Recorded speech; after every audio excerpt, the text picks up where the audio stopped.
तेलंगणातील ग्रामपंचायत निवडणुकीत घडलेली ही घटना सध्या देशभर चर्चेत आहे।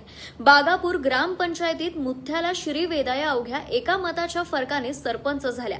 विशेष म्हणजे हे निर्णायक मत टाकण्यासाठी त्यांचे सासरे थेट अमेरिकेहून तब्बल 12,000 किलोमीटर प्रवास करून भारतात आले। एक मत आणि त्या एका मताने सुनबाई थेट सरपंचपदी पोहोचल्या।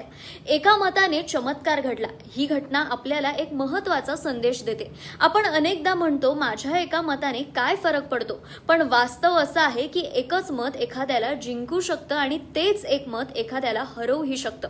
इतिहासातही असंच घडलं होतं। माजी पंतप्रधान अटल बिहारी वाजपेयी सरकार 1999 मध्ये केवळ एका मताने विश्वासदर्शक ठरावात पराभूत झाले होते। देशाचं नेतृत्व सुद्धा एका मतावर ठरू शकतं, हे यावरून स्पष्ट झालं।